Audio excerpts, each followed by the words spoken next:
Ada orang yang lahir emang udah punya bakat luar biasa, tapi ada juga yang lahir nggak punya apa-apa, kecuali tekad buat bertahan hidup. Kalau dipikir-pikir, bertahan hidup kan juga sebuah pencapaian. Mbak-mbak miskin dari desa pelosok di Amerika ini nekat masuk ke dunia tinju. Dunia yang bahkan laki-laki juga sering nyerah di dalamnya. Dan disitulah takdir mempertemukan dia dengan seorang coach yang keras kepala. Mereka sama-sama berjuang meraih mimpinya di saat harapan sama sekali nggak kelihatan. Film Million Dollar Baby bercerita tentang rasa sakit, tentang impian yang dihina, dan tentang seorang wanita yang melawan dunia hanya untuk membuktikan bahwa dia juga berharga.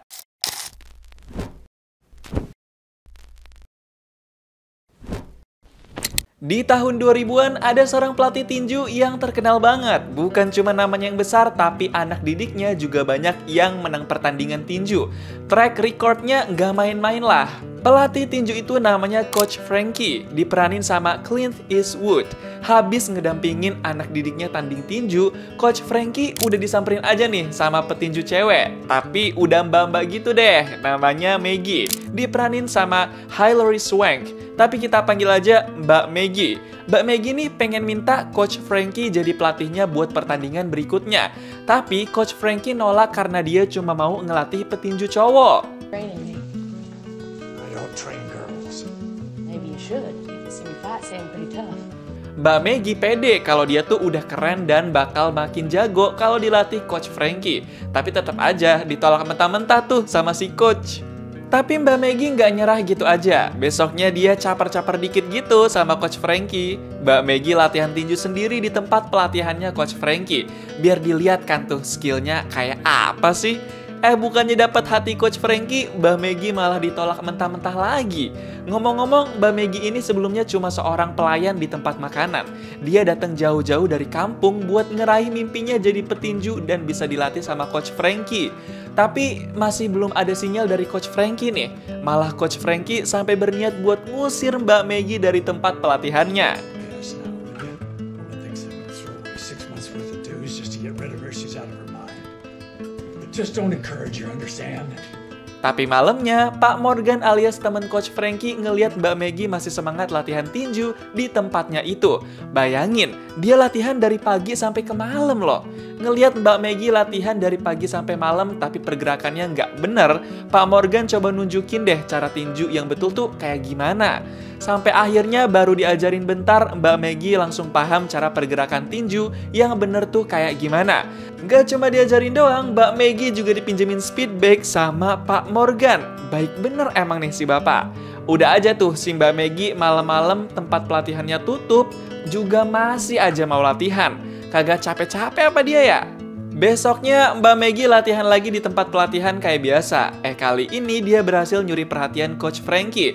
Karena dia pakai speed bag punya Coach Frankie, yang padahal itu dipinjemin sama Pak Morgan.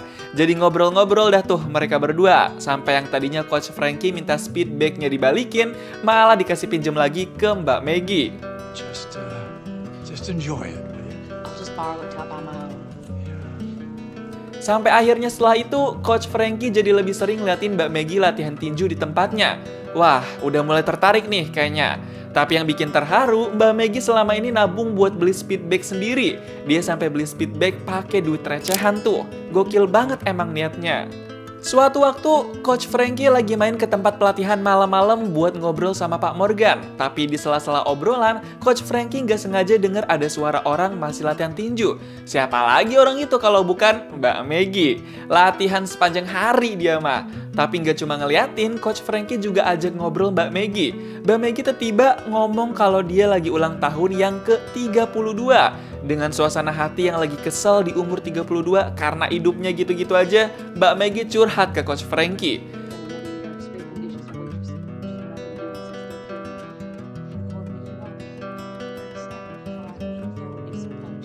Mbak Maggie juga curhat kalau dia udah latihan berbulan-bulan tapi masih belum jago. Dia bilang hal kesenangan yang bisa dia lakuin saat ini ya cuma tinju. Mbak Maggie ngotot kalau dia cuma pengen dilatih sama Coach Frankie biar bisa jadi juara dalam pertandingan tinju. Sampai akhirnya Coach Frankie luluh juga. Dia mau ngelatih Mbak Maggie dengan syarat harus selalu nurut tanpa membantah. If I take you on, you don't say anything, you don't question question me. Don't ask why. You don't say anything except maybe. Yes, Frankie. Abis itu, mereka deal-dealan dan Mbak Maggie kegirangan banget karena selangkah lebih dekat menuju mimpinya. Malam itu, mereka coba latihan posisi seorang petinju yang bener teknik gerakan yang paling dasar. Mereka terus latihan sampai esok hari dan esoknya lagi. Dari yang tadinya belum latihan di dalam ring tinju, sampai Mbak Maggie udah layak buat latihan di dalam ring tinju. Dari pagi ke malam, ke pagi lagi, mereka berdua kompak latihan. Sampai akhirnya, badan Mbak Maggie udah mulai kebentuk dan makin bagus. Setelah latihan demi latihan, Coach Frankie merasa udah waktunya ngelepasin Mbak Maggie dan digantiin sama manajer tinju lainnya. Manajer itu adalah manajer Sally. Sally here is a real good manager. Has a couple of Golden Glove boys. Looking for a girl, son. I'm looking for a good one.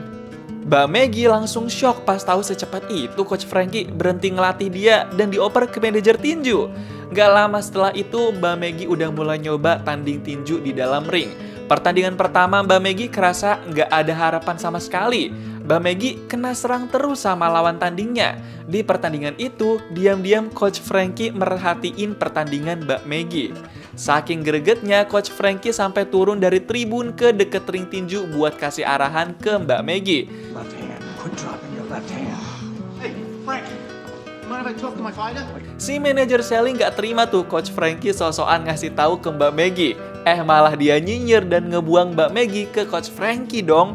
Coach Frankie sama Mbak Maggie diskusi beberapa detik sebelum pertandingan babak selanjutnya dimulai lagi. Pas tanding lagi, Mbak Maggie udah mulai jago dan tahu cara menaklukkan lawannya. Abis tanding tinju, Mbak Maggie ngobrol dari hati ke hati sama Coach Frankie. Coach Frankie bilang Mbak Maggie tinjunya udah keren dan dia nggak bakal berhenti jadi pelatihnya. Tapi setelah pertandingan itu, Mbak Maggie malah makin semangat buat latihan terus-menerus tanpa ngikutin perintah dari Coach Frankie. Mbak Maggie non-stop latihan, padahal Coach Frankie nyuruhnya di hari-hari tertentu aja. Hari-hari setelahnya, Mbak Maggie tanding tinju dengan skill yang udah jago banget. Berkali-kali lawan petinju yang berbeda, Mbak Maggie selalu menang. Gak ada yang ngalahin tuh Mbak Maggie. Saking jagonya, bahkan gak ada petinju cewek yang mau lawan Mbak Maggie lagi. Karena udah jago, Coach Frankie naikin Mbak Maggie ke level menengah biar bisa ngelawan petinju cewek yang lebih jago lagi. Baru pertama kali nyobain level menengah, Mbak Maggie mulai kalah nih dalam pertandingannya. Sampai-sampai bagian wajahnya ada yang rusak. Tapi yang namanya Mbak Maggie gak gampang nyerah dia mah. Dia masih mau berjuang sampai menang. Dan bener aja, meskipun sempat hampir kalah, tapi akhirnya Mbak Maggie menang lagi. Abis dari pertandingan itu, Mbak Maggie langsung berobat ke rumah sakit supaya bagian wajahnya bisa sembuh dan normal lagi. Makin lama, Mbak Maggie makin dilirik dunia. Coach Frankie selalu dapat tawaran supaya Mbak Maggie mau bertanding sama petinju cewek ternama di dunia. Tapi Coach Frankie selalu nolak karena merasa Mbak Maggie belum sejago itu. Tapi setelah dipertimbangkan baik-baik, akhirnya Coach Frankie terima tawaran buat Mbak Maggie ngelawan petinju kelas atas. Pas dikasih tahu itu, Mbak Maggie langsung seneng pol-polan sampai semangat banget buat latihan lebih giat. Singkat cerita, Mbak Maggie akan bertanding melawan petinju cewek dari kelas atas. Dia udah bersiap banget dan pede bakal menang nih. Tapi di ronde pertama pertandingan panas kali ini, Mbak Maggie kelihatan gak sejago sebelum-sebelumnya. Ya gimana enggak, lawannya aja kelas atas. Tapi bentar, pas di ronde kedua, Mbak Maggie makin panas dan dia langsung bertanding dengan penuh semangat. Dan bener aja, di ronde kedua itu Mbak Maggie berhasil ngalahin lawannya yang udah masuk kategori level kelas atas itu. Setelah pertandingan itu, Mbak Maggie makin terkenal dan populer. Dia dijago-jagoin sama banyak fans. Sampai-sampai tawaran untuk duel perebutan gelar pun datang ke Coach Frankie. Tapi Coach Frankie masih perlu negosiasi nih bayarannya kayak gimana. Di sela-sela pertandingan tinju, Mbak Maggie memutuskan untuk beliin orang tuanya rumah sederhana dari hasil bertanding. Tapi pas Mbak Maggie nunjukin rumahnya, orang tuanya dia malah nggak bersyukur. Ibu Mbak Maggie malah takut nggak bisa bayar perlengkapan rumah dan takut santunan keluarga miskinnya dihilangkan sama pemerintah. Kok bisa ya ibu Mbak Maggie mikir begitu tuh gimana gitu? Bukan cuma itu, tapi ibunya Mbak Maggie juga ngerendahin pekerjaan Mbak Maggie sekarang sebagai petinju. Kok bisa sih orang tua sendiri tapi kayak gitu? Sakit hati banget gak sih jadi Mbak Maggie kalau denger omongan kayak gitu? Mbak Maggie langsung ngerasa sedih karena selama ini dia mikirin keluarganya. Tapi balasan yang dia dapat malah gak ngenakin. Tapi drama-drama itu mungkin gak terlalu penting karena yang penting sekarang adalah Mbak Maggie akan tanding untuk memperebutkan gelar. Di dalam ring tinju, suasana kerasa panas banget. Lawan Mbak Maggie kali ini nggak main-main. Dari mukanya aja beneran bikin ngeri. Langsung aja nggak lama-lama, ronde pertama dimulai. Pertandingan kerasa sengit. Mereka sama-sama kuat. Tapi lama-kelamaan, Mbak Maggie makin sering jatuh dan tumbang. Baru ronde pertama, tapi muka Mbak Maggie udah kacau penampakannya. Di ronde kedua, Mbak Maggie udah semakin panas. Dia berhasil menjatuhkan lawannya sekali. Tapi setelah itu, keduanya masih sama-sama kuat. Belum ada harapan untuk menang telak. Dan Mbak Maggie bilang kalau penglihatannya sekarang bermasalah. Aduh, gimana ini? Gak lama kemudian, ronde ketiga pun dimulai. Di ronde ketiga ini, Mbak Maggie makin sangar. Pergerakannya terus-menerus tepat sasaran ke arah lawan. Harapan buat menang udah kelihatan nih. Tapi pas Mbak Maggie teralihkan sebentar pandangannya, si lawan malah melakukan pergerakan. Pergerakan gak terduga dari lawan itu bikin Mbak Maggie cedera bahkan pingsan.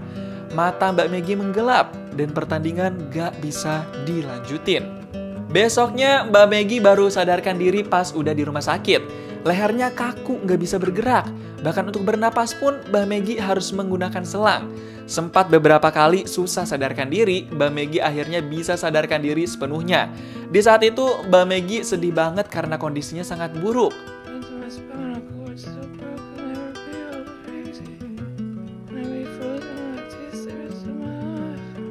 Bukan cuma itu, rumah sakit di sekitaran Mbak Maggie juga nggak bisa ngobatin penyakit dan cedera yang dialami sama Mbak Maggie. Coach Frankie coba cari-cari rumah sakit yang bisa nyembuhin, tapi susah banget ketemunya. Sampai akhirnya Mbak Maggie dipindahin ke tempat rehabilitasi, tapi keadaannya paling mendingan cuma bisa duduk di kursi roda. Kondisinya belum juga sembuh. Beberapa hari kemudian, keluarga Mbak Maggie datang buat jenguk. Awalnya Coach Frankie sempat menghadang, tapi akhirnya mereka dibolehin masuk juga sih. Tapi pas Coach Frankie coba ngintip dan masuk ke kamar Mbak Maggie, di situ keluarganya lagi nodong Mbak Maggie buat tanda tanganin dokumen penyerahan kekayaan. Gila banget gak sih? Mbak Maggie lagi sakit gitu, malah keluarganya nafsu sama duit dong. Sampai-sampai Mbak Maggie disuruh tanda tangan pakai pulpen yang digigit di mulutnya. Tega banget kan? Tapi akhirnya Mbak Maggie sadar kalau keluarganya itu cuma mau manfaatin dia.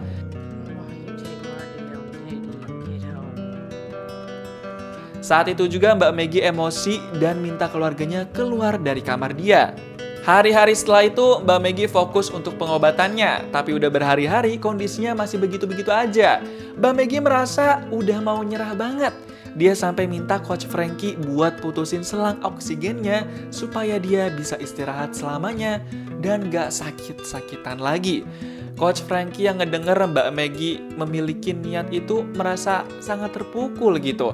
Dia nggak nyangka Mbak Maggie udah berada di titik senyerah itu. Ngelihat Mbak Maggie kayak begitu, Coach Frankie jadi ngerasa bersalah karena dia yang jadi pelatih dan udah menyeret Mbak Maggie ke dunia tinju. I found you a fighter. You made her the best fighter she could be. Don't say that. Setelah pertimbangan yang cukup lama dan makin gak tega ngelihat Mbak Maggie terkapar di rumah sakit, Coach Frankie terpaksa menuruti keinginan Mbak Maggie yang mau selang oksigennya diputus. Sebelum ngelakuin itu, Coach Frankie bilang sesuatu ke Mbak Maggie, kata-kata yang bikin Mbak Maggie menitikan air mata.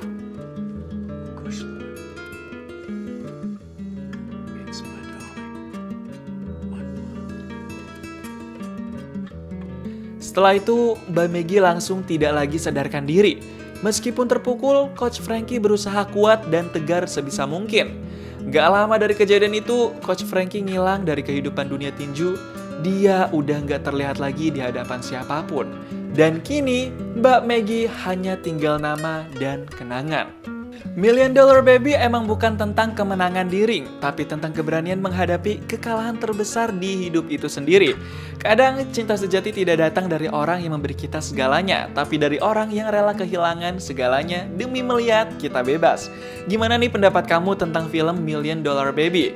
Coba tulis di kolom komentar dan kasih tahu kamu mau diceritain alur film apa selanjutnya.